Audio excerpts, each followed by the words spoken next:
Hi guys, welcome to the channel. Today I'm going to be talking you through this really simple watercolour tip. So what's a graduated wash? Well, a graduated wash is where you start with one colour. Although it's easy to think of this as quite a complex drawing, it really isn't. There is only really, I would say, 3 main stages, and I'll talk you through those as we go through the video. But before I show you a working example of how I actually use watercolours to create that sort of effect, I'm going to show you some examples. So let's start with a really simple wash. I'm just going to pick up a little bit of French ultramarine here. And pick that up there. You can see I'm just mix a tiny bit. So what is a wash? Well, a wash is where we literally just put on some paint in a flat wash, and then we leave that like that. That's it. So that's a flat wash. Sometimes if you're applying that, you want to get a really soft approach. And like a good way of applying it is to tilt up the paper there. Hopefully you can see that. And then I'll apply that again. So what I'm going to do is I'm going to use a bit more water on my brush, a bit more paint. And you should be able to see there is a bead at the bottom there. Now you can use that bead, and if you're tilting the paper up, you can chase that down. If you've got a big enough brush and enough paint, you'll get a nice smooth gradient. A nice smooth wash out of that, and that's just one colour. So that's like you do for a sky or something. So this video is a little step beyond that, really. So what I'm going to show you is how to get a gradient wash. Now, so to put it really simply, all that is it's a wash that starts in one colour and ends with another. So say, for example, we get a... Again, I will use a bit more blue. Now this is French ultramarine I'm using here, a Daniel Smith colour. So we'll start with our French ultramarine blue, and we'll go down. And then what I'll do is I'll clean a brush, a bit more water on there, keep the brush nice and wet, and I'll pick up some quinacridone rose, which is a sort of pink colour. Again, it's a Daniel Smith colour. And this is just cartridge paper, so it's not really the best for this, but it's good to show you. And then I'm going to move that one up into there. Now, mix those together like that. Now, if you have a wash where you could do a graduated wash like that, and you look at it and it's a bit blobby or a bit streaky, what I like to do is I will just clean the brush, get a tiny bit of the water out of it, and then just start at the top and work your way down and just mix it up a little bit more like that. And then you go down. We talk about urban sketching here. We talk about getting in, being a bit messy with it. But you get the idea there. You can see what we have is, hopefully it's focusing. So you have a wash that goes from blue to sort of pink in this case. So why would you do that? Well, if you're painting any scene, like with urban sketching, colour isn't a constant. You won't have a colour and it's flat on a wall, very rarely anyway. And because painting is all about self-expression, and it's all about, it's about drama and a bit about having fun. What you can do is when you put down your first wash, after you've done your drawing, if that's the way you're working in sort of line and wash or something, when you put down your first wash, it's a really good opportunity to add a gradient rather than just a flat colour. Now, often when I'm urban sketching, I'll look at the scene and I'll think, is it a warm scene or is it a cool scene? Are the colours, is it a rainy day where you have lots of blues? Is it a hot day where you have yellows and oranges and reds and things like that? And often when you get a feel for a scene, you can look at it and you can decide where you're going to go with that. Now, in this example here, as I showed you before, what I chose was some oranges, some pinks and blues, and that gives like an early morning vibe for me. But I mean, you might see it as an evening thing, but it definitely has a sort of summer warmth to it, I think. And I'm not going to talk about colour temperature here because that's another thing altogether. So let's see how we can mix some of those colours together. So sometimes you can have a scene where it will go from a pink to an orange, or like a blue to an orange or a blue to a pink in a scene if you're looking down the street. Now, the one thing you really want to check is that you can mix those colours together properly without something weird happening. I'll show you an example of this. It's a really obvious one, but say, for example, I wanted a yellow to transition to a blue. What would happen there? So let's put this yellow in here. Now, this is a Hansa yellow, which is a primary, so it's not our warm or cold colour. It's kind of roughly in the middle, so we'll put that yellow in. Now if I wanted to transition that into a blue, so we'll start here, put a bit more pigment on there, and then we'll go up and we'll put that together like that. See, as you can see, I'm not being too precious. I'm just kind of mixing it in. I'm not being making sure I get it really gradiented, mixed, if you know what I mean. Just plonking it in. So what you see there is we have green, and that's a big lump of green in the middle. You might not want that. Sometimes you want that, sometimes you don't want that. So how do you stop, if you don't know watercolours, how do you test that? Well, there's a perfect example. Try it. Now this is called swatching. So what you can do is you can take a small amount of paint and you can test it together and see how it turns out. So say, for example, I thought, well, I've got some natural sienna here, which is a colour that you see an awful lot in urban landscapes and stuff like that. Obviously, it's called sienna for a reason. We'll just add a bit more pigment and then we'll run that down the page here. Now, how's that going to work with that French ultramarine blue? Is that going to make a green? Well, unless you know. If you know, it's easy, but if you don't know, mix them together and see. And again, we're going to just pull that in there, clean the brush, dry it a little bit so I can get them to mix a little bit more smoothly. There we go. So again, I'm not going for a perfect mix. I'm not trying to get it with the perfect gradient, because actually I quite like it sometimes when it's not like that. I quite like it when it's a bit uneven. But of course, if you want to do that, you can get that, like I said before, by going back in and just taking a bit of time to sort of mix them through. So again, those two sit together quite nicely, and there isn't any kind of weirdness going on there, or not too much weirdness.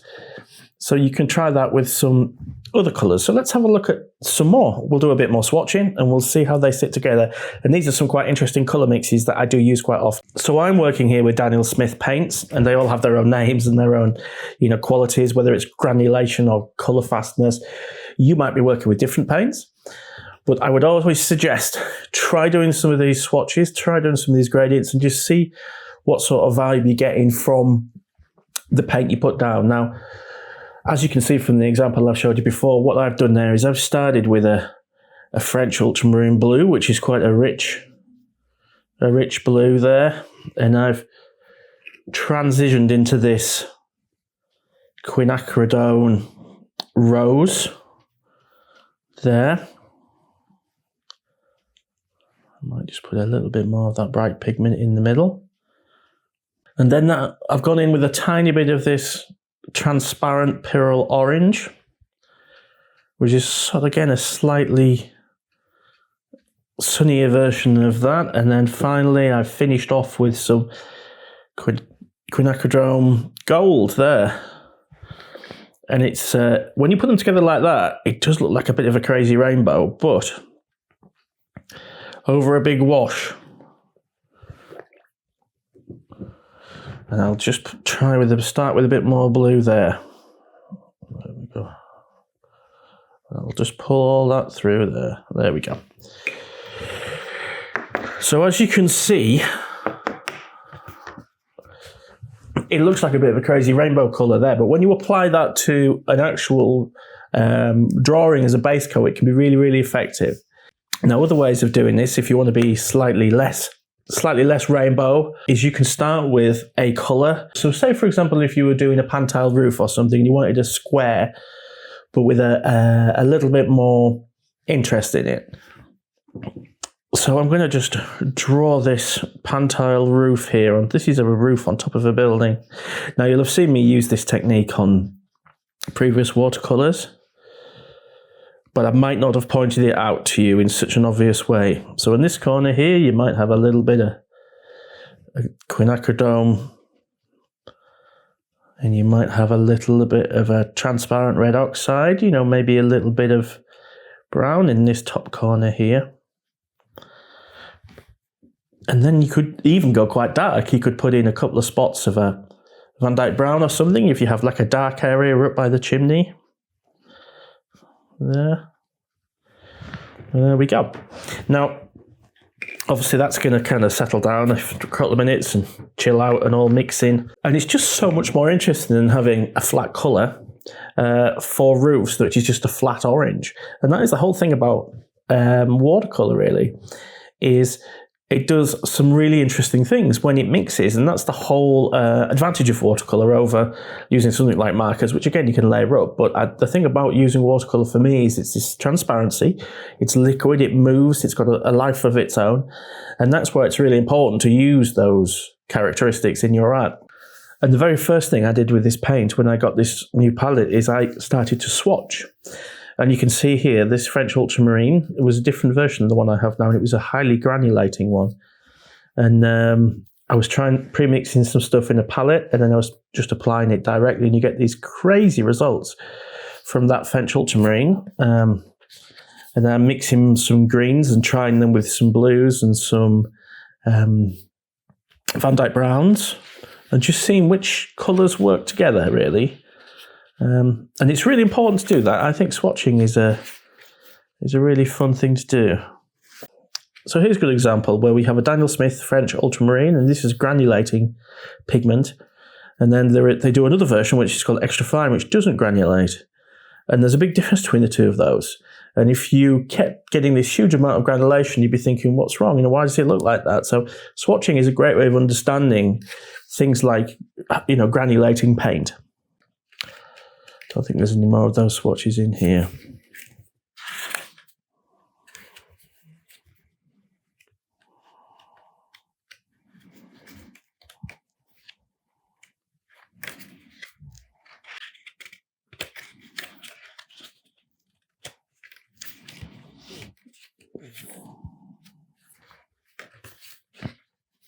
So here you can see a very different sort of example of a portrait where I've used exactly that colour scheme that I was talking about there for that background, which is a very different thing to like urban sketching, but it's really fun nevertheless.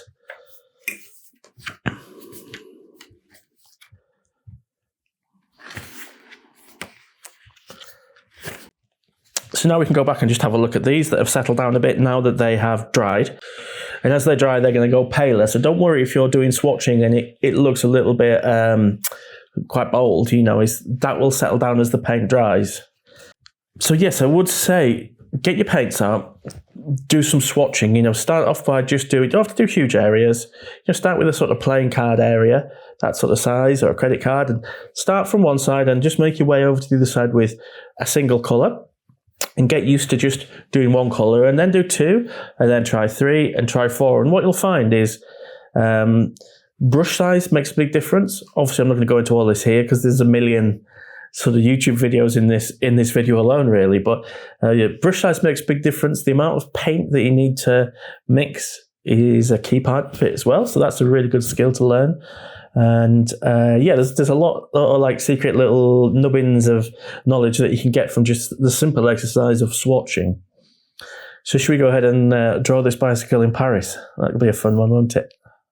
Well, seeing as this video is primarily about painting, I won't dwell too much on the drawing side, apart from maybe point out a couple of interesting things as we go along. First of all, the pen I'm using is a Lamy Safari with a medium nib, and the ink I'm using is Platinum Carbon Black, and that is a waterproof ink, or at least it's waterproof when it's dry.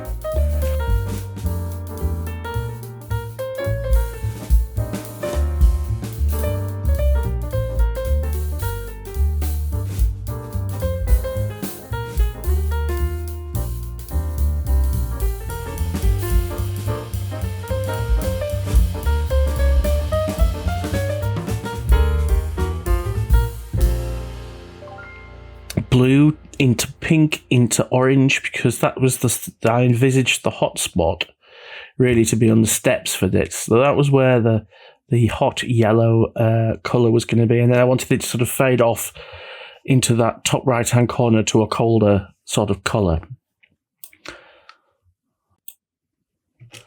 So we're starting in that top right-hand corner, and I'm going to go straight in with just some of that blue there. Now, I could have pre-wet the whole sheet beforehand. Probably would have been a better idea, in fact, than just going directly in with the pigment, but I didn't pre-wet the sheet. I just went straight in with a wash. Now, as you can see, I'm being quite loose I'm taking that pink and applying it in another band a bit further away, leaving a gap, and then coming back and chasing back into the blue a little bit. Now I've tried to leave an area that coincides with the vertical wall there, and I've left that specifically because I want it to feel like the sunlight is just catching the steps. Again, I'm breaking my own rules now. I'm trying to be a bit loose. Try not to be too prescriptive. Let the paint flow around a little bit. So here I'm going in with that quinacridone gold. And it would be very tempting to sort of choose a zone and say this is the patch of light, but that is the kind of vibe of this. I'll have to stop saying vibe. It's really annoying me. But this is the sort of feel of this picture, in the sense of you're not trying to literally paint the light, but you're getting a feel. It's like developing a kind of a bit of a language for the picture. It's more setting down a kind of base layer. So don't be too specific with it. Don't be too prescriptive. So you don't need to be hugely prescriptive, but you can add in a little bit of a shadow layer. You can add in some elements of light and dark. So here what I'm doing is while this wash is up and running, I'm developing that area there by adding in some quinacridone gold and a little bit of blue. Don't think it needed that quinacridone there, but don't think it matters. If you knock that back a bit, it does go to a sort of green-grey, but you have to be careful, because if you mix quinacridone gold with different blues, you can get greens. So what I've done here is I've got my original swatch that I used for testing the paint on this one, and I've just dropped a little bit of quinacridone rose, which is the pink, and a little bit of French ultramarine blue, mix them together and drop that over the top just to see what that would look like as a potential shadow colour. So that's another advantage of mixing a test swatch before you apply the paint, is you can revisit that test swatch and figure out your shadows and things. So that's a really good idea. So I'm continuing to darken some of those areas in there, and that leads me to the foreground, where I'm going to colour in the lamppost, the railings, and then really just colour in a couple of the areas of the bike that are actually dark. Another thing that I'm going to look at is just pumping that shadow up a little bit under the bike, just initially. I might go back and revisit that.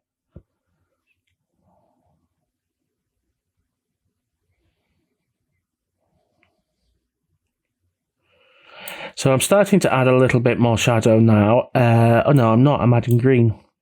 So now I'm going to start to add a little bit of green to that foliage, but I don't want it to be a very bright green. I want it to be quite a blue green. I want it to be quite muted so that it sort of fits in with the colour palette. I want it to pop as much as it does in the original, otherwise it might really fight with that early morning, late evening vibe.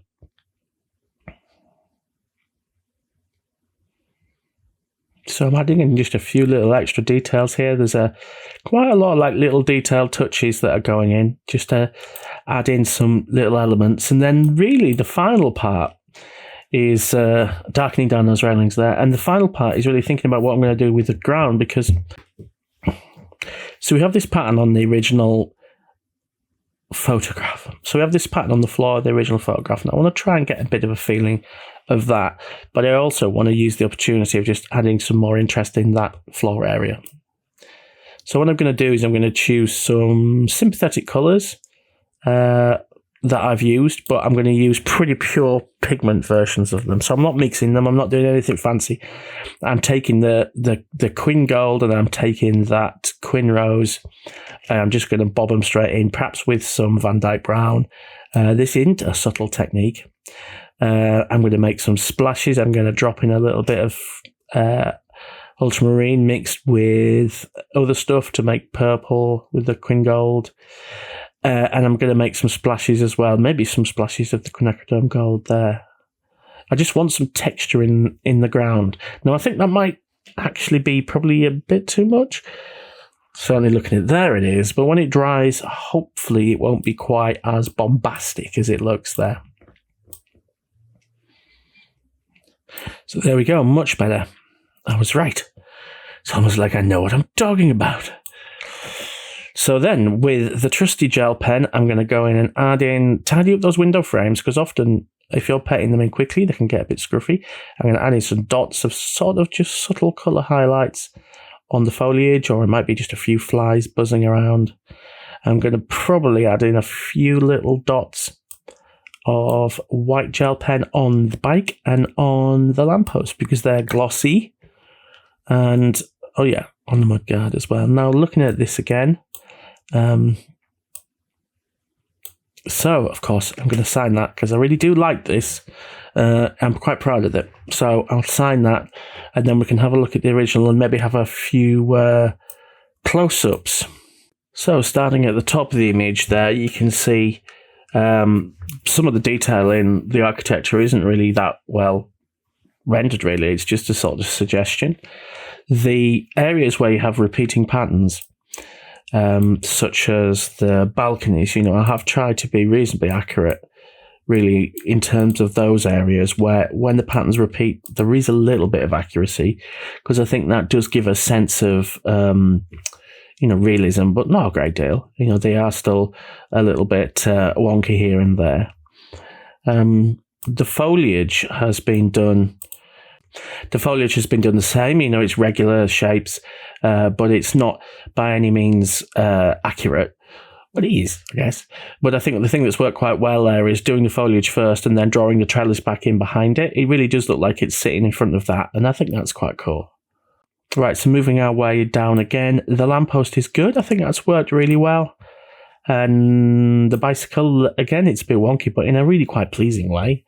And I really love the way that ground's worked out. I think that is exactly what I wanted. So overall, I'm pretty chuffed with that. I'll take that as a win. I want to try and do a little bit more of this going forward, a little bit more of this style, and I want to try and develop it into something which is going to be a very easy, achievable rhythm for beginners. So I might try and incorporate a little bit into like 3 and 4 stage drawing projects where I can clearly sort of delineate things for beginners. But I think I've done enough here with this one. So let's hand you back to the other guy. So I hope you enjoyed that. I think that's a really fun one. I really like that. I think there's some really interesting colour pops and little kind of little bits of dynamic painting in there with the splashes. I think overall the colour balance is quite nice. It's really tempting to go and do more, adding in some pale window frames, maybe add a bit of a light bulb in there, in a lantern, but sometimes I think you can just overwork stuff. Obviously there's some maligns answers. So if you enjoyed that, please do like and subscribe and all that jazz. There's loads of videos here on my YouTube channel. If you want some more in depth and more sport and more knowledge, then head over to my Patreon, where for a few bucks a month you can subscribe there. We'll see you again next time. Thanks for popping by. Bye bye.